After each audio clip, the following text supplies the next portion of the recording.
Hey guys, here gonna record a second part of the probation and halfway house video. So I'm just gonna jump right in. It's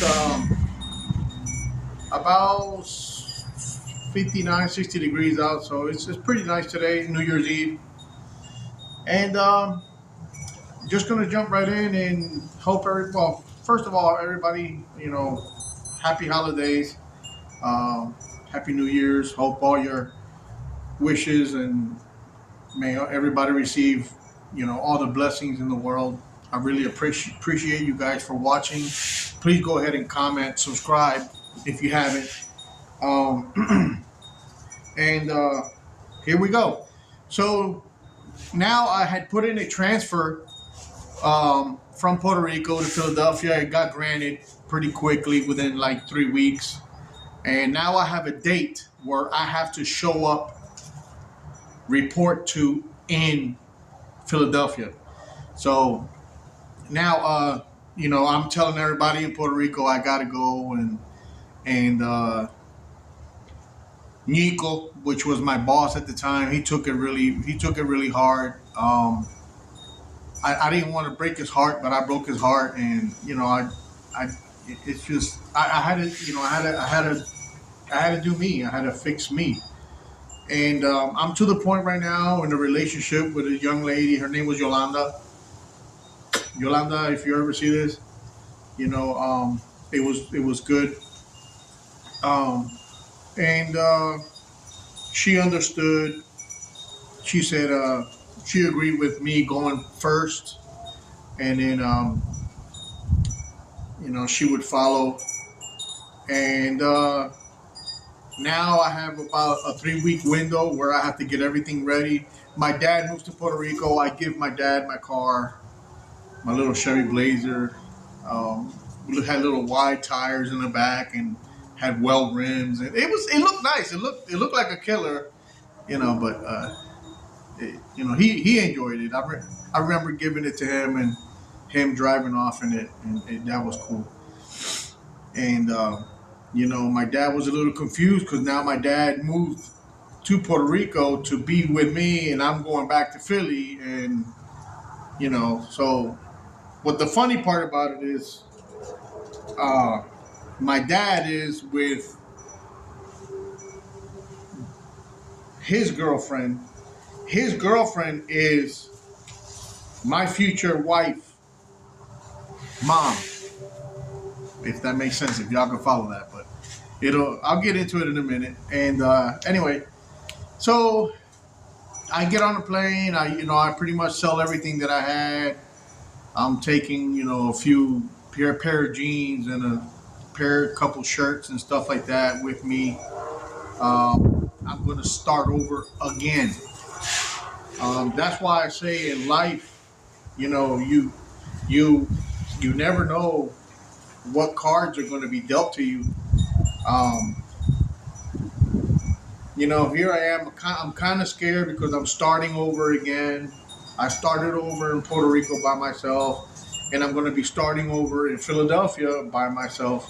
I don't want nobody's help. I don't need anybody's help. In my mind, if I did it in Puerto Rico, which was 10 times harder to do, easily 10 times harder than a city like Philadelphia or New York or California or Texas, I would be all right. So, I arrived in Pennsylvania, Philadelphia, and I had a few bucks with me, and I had enough to rent an apartment right away. So I talked to a couple of my friends when I got there, and I got my apartment. It was a corner apartment it used to be an auto tag agency where you get your car plates. And so it had like the door. It didn't have a door to come in. It had like the curtain that you. So yeah, so I didn't care. It was somewhere for me to crash, and it was a good price. So I moved in there, and then I right away I started looking for work. I got about 3 days before I have to report in Pennsylvania to my new probation officer, and so by the time I go to probation to see my probation officer, which is 3 days after I arrive, I already have a job. I already started working with a fellow called Hernan, and he was a Colombian fellow, very good. He was cool. He said, "Yeah, man, I'll fill out the paperwork for you so your probation officer can come here and check on you whenever he wants, stuff like that." So, and it was good. I wanted to present myself to my new probation officer. I didn't know how probation was in Philadelphia, but I imagined that it wasn't much harder than Philadelphia. I mean, Puerto Rico. Because Puerto Rico was, like I say in the prior video, they were the pits. And but I go report, uh, and I meet my new probation officer. His name is Mr. Scott. Now, Mr. Scott, if you ever run into these videos, I made it. I'm in Texas now, and thank you for being human with me. I appreciate you, sir. So his name is Mr. Scott, real calm, cool, collected person. He introduces himself as a patient person. He doesn't really bother much. He just goes by what the book wants, and I believed him from the get go, and it felt probation in Philadelphia was way more laid, relaxed than Puerto Rico. Puerto Rico, they would show up sometimes 3 times a day, 3 times in one day, and that was just, I couldn't make sense of that.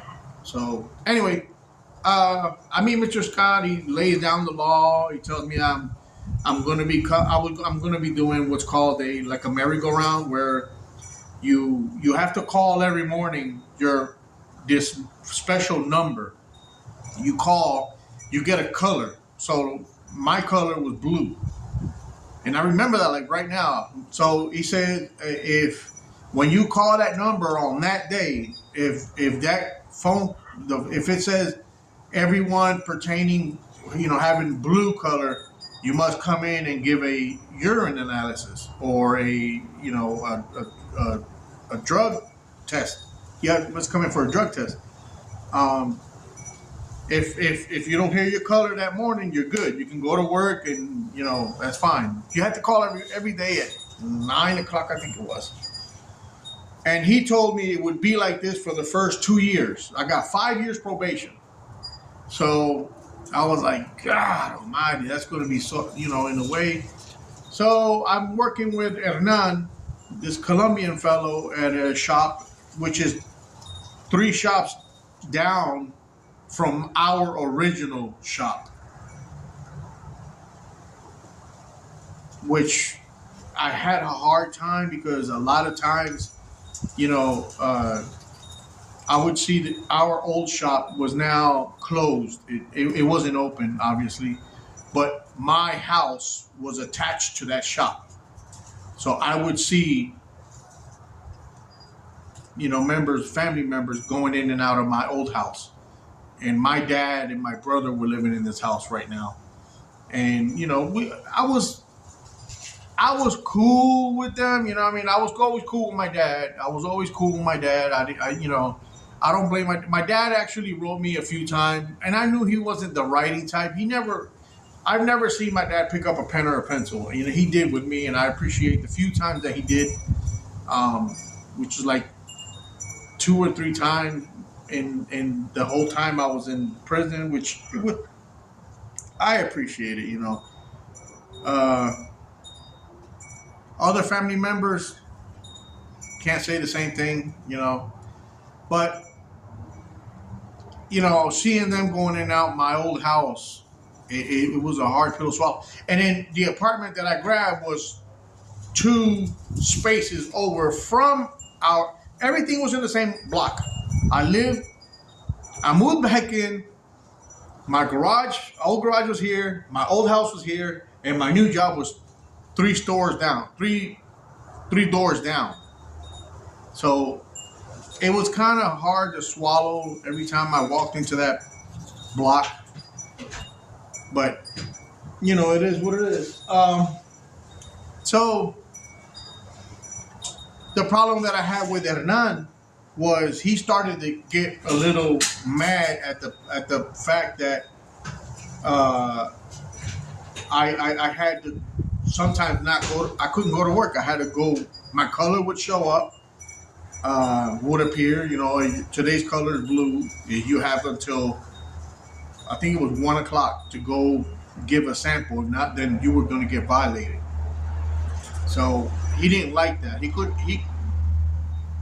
He couldn't understand it, I guess. So he started not to kind of like, he didn't want me there.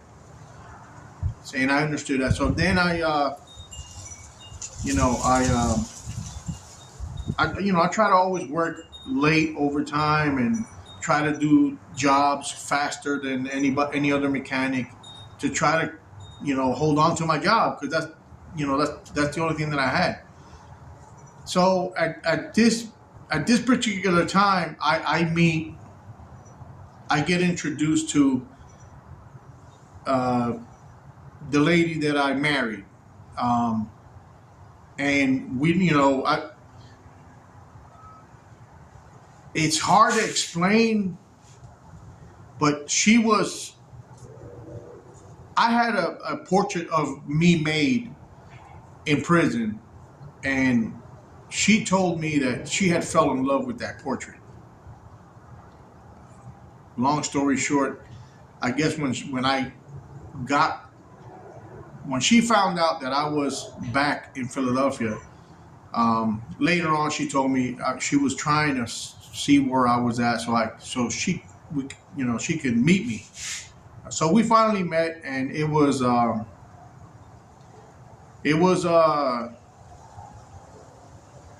love. What I thought was love at first sight on both sides. Um, but I had a girlfriend back in Puerto Rico, and like I said, we make mistakes, and I made a mistake. I didn't do anything with her at that point. I knew I had a girlfriend that was coming, and but the the damage was done. Oof, man, did I mess up there? And about a month goes by. Hernan, my current boss, was not happy with me. Um, I kept trying to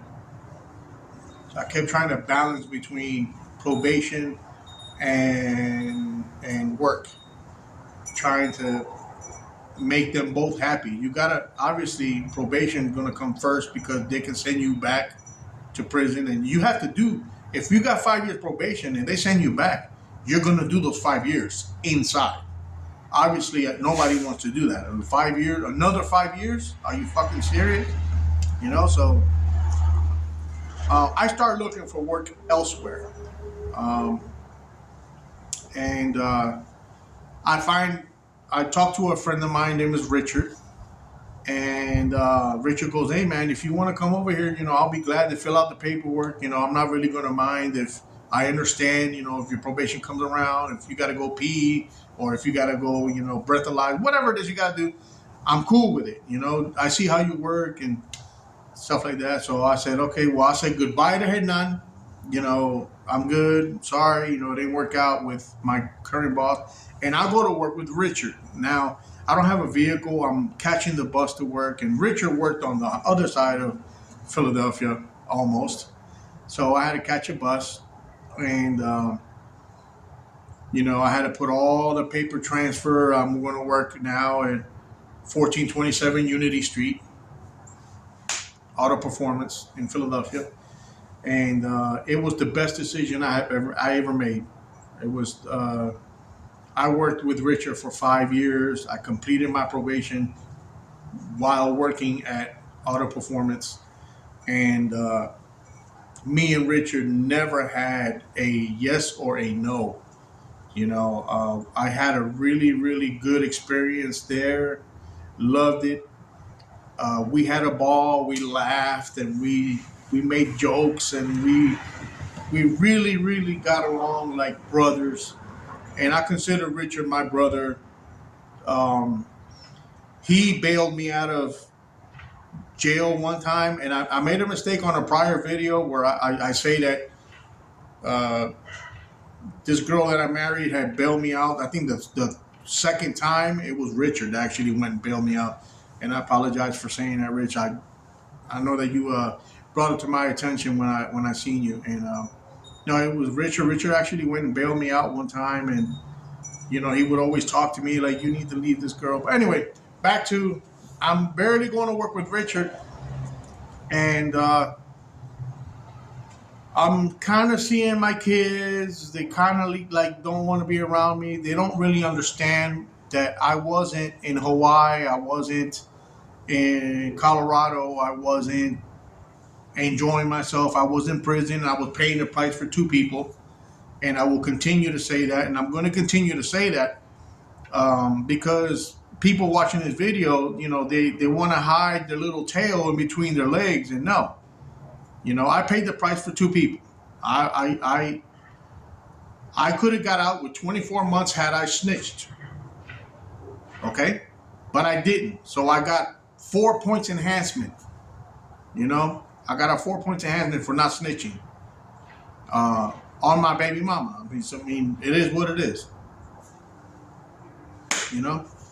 Anyway, a lot of things are going on right now with baby mama, and she does some things. I'm not going to go into detail, but I don't want anything to do with that situation. And my girlfriend from Puerto Rico finally arrives about a month after I'm already there. I got some furniture. I got a bed.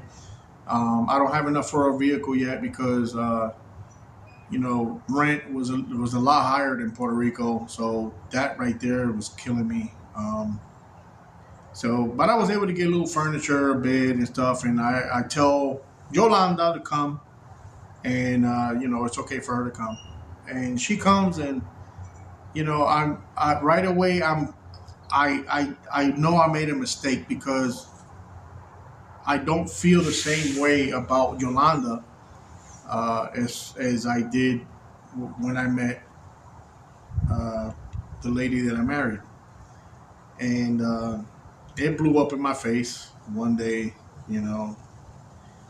Yolanda gets mad. She ends up leaving.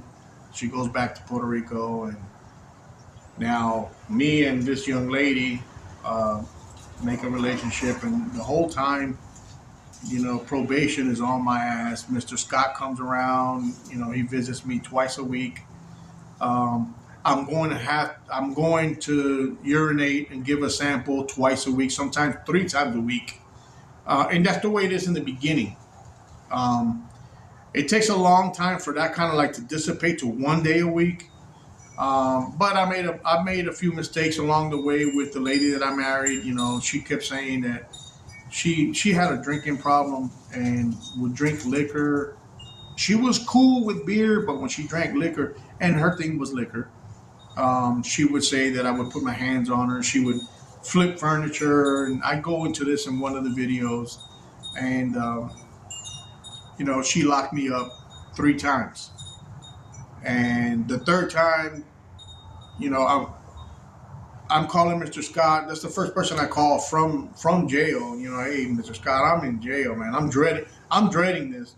I'm in jail. So the only thing he would tell me is, go ahead and bail out, and when you go to court, tell me what they decide. He never violated me, and he also tried to talk to this young lady, and I end up making the most horrendous decision ever to marry this young lady. We get married, and 3 months later, I call it quits. I take her back to her dad's. I'm done. It's over. Blah, blah, And then probation now, I have about 2 years in Philadelphia. I'm just working. I'm past the drama. I realize that I'm not ready for a relationship to be treated the way that this young lady treated me. You know, she was a party girl. Friday she's putting on her high heels and she's gone with her girlfriends. And you know, I never, I was head over heels. I was a dummy. I was, a big dummy. And then, long story short, I end up leaving her, and a few months go by, 6, 7 months go by, and I meet my current wife now that I've been with now for 15 years, which is night and day. My current wife right now is a trooper, to say the least. She's, not to talk down on prior women, because everybody has a gremlin, and we all, that lady had to deal with things, you know, I had gremlins, she had gremlins, My current wife right now has gremlins that, little tiny ones. I can deal with them, you know. I definitely got gremlins to this day. I mean, she has to deal with a lot with me, but we love each other. We make it work, and you know, uh, it is what it is. Hey, kitty! A little neighbor's cat stopped by to say hello. Come here, kitty. And make a long story short, probation is really like, hey, kitty. You probably see him in the background. I don't know. Mr. Scott is kind of like, doesn't he likes me? He knows the whole time. I think the one thing that saved me from going back and being violated because of the wrong females, like I said in my prior video from this one, a lot of times you get hooked up with the wrong person, and that person will make you violate. I was released to the halfway house with 9 other people, and all nine went back. And it was always, the story that I heard was, oh, he went with this girl, and this girl's brother was dealing, and he got caught. It was a gun in the car, or there was drugs in the car, or there was drugs in the house. So because I worked every day, Richard might not agree with that. Richard says I used to take Mondays off, but I worked my ass off. I liked working with Rich, and I liked what I was doing. I think that saved me from being violated and going back for a long time. And in this, I meet my wife, my current wife, and my current wife moves with me for the last 3 years of my probation, and we're flawless. Like, nothing happens. We're flawless. We get along. We get a nice little apartment in northeast Philadelphia, and we continue our lives. She worked, I worked. We got our cars. We got our life together, and then time came where I got the last phone call, Mr. Gomez. You have completed successfully 5 years of probation. We need you to come in, and sign, and you are done, buddy. And I remember telling Richard,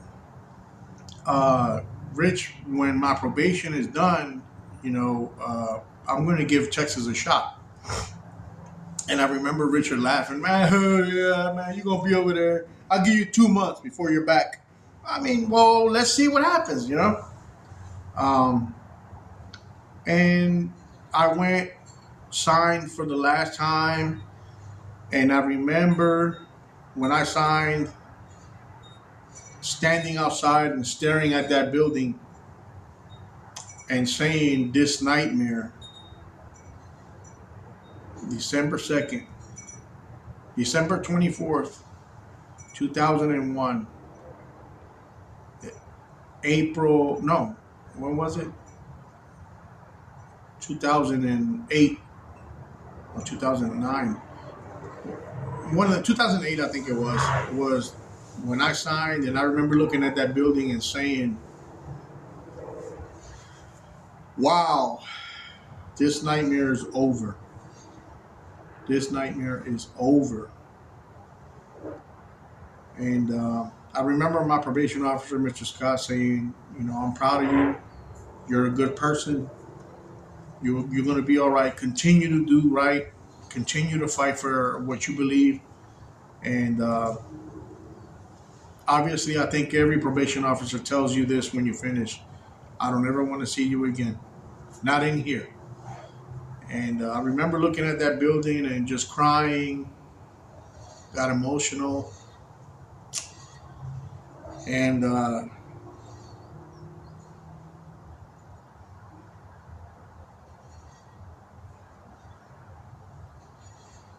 it was over. Just like that, it was over. 10 years of my life. And I remember getting back on the train. I would always take the train whenever I went to go report at that probation office. Is in downtown Philadelphia. And I remember the train ride back being the most silent train ride ever. And my wife now went with me, and she's trying to cheer me up. She's trying to. There's nothing wrong with me. It was just that uh, I don't think my wife. She to that point, my wife didn't know everything that I went through. She knows now because it took me all these years to be able to open up to my current wife. She knows now, but she didn't know back then. I never opened up until I started recording these videos. And we ended up moving. I remember renting a little box U-Haul to pull it behind my. I had another little Blazer just like the one I had in Puerto Rico, and we used to call it the pumpkin because it was like a pumpkin color. And I remember Richard helping me weld a trailer hitch to the back. Remember that? And I remember my last job at the garage was a Ford Expedition. It came in for a motor. The customer drove it in at 8 o'clock that morning, and at 6 o'clock that afternoon it was done.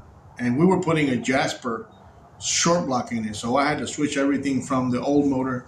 So it takes longer when you do that. For all you mechanics that know what I'm talking about, I did that motor job in that one day, and it was my last one. I remember taking my gloves off and